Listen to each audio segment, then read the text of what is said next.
ម៉ែវាចាបងអូនណាអស់រយៈពេល9ខែ10ថ្ងៃដែលស្រីពោផ្ទៃបងពិតជានឹកស្រណោះនឹងអាណិតដល់រូបអូនណាស់អូនដឹងទេថា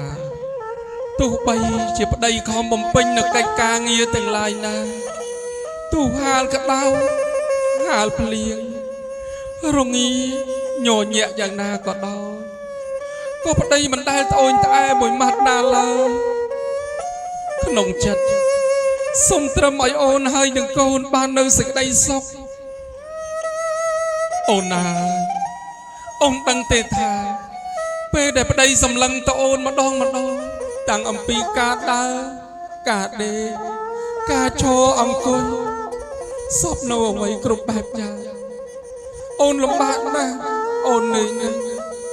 តែបងមិនអាចជួយអូនបានមានត្រឹមតែទឹកចិត្តនឹងការលើកទឹកចិត្តដល់របៀបកក់ក្ដៅឲ្យអូនណាថ្ងៃនេះកូនរបស់យើងបានកើតមកហើយអារម្មណ៍ដែលហត់នឿយទាំងអបាលបានហាក់បីដូចជាធូរស្រាលនៅក្នុងចិត្តអូប្រពន្ធសម្លាញ់បណ្ដូលចិត្តសូមអូនអាណិតបំពេកូនយើងអរគុណប្រុសកូនស្រីយើងកេងលូកណាអូនណាកូនប្រុសកូនស្រីកូនណា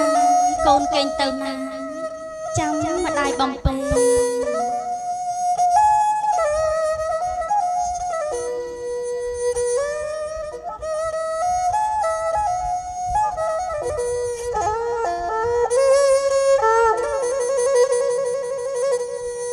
ស្រណោះម្ដាយធ្ន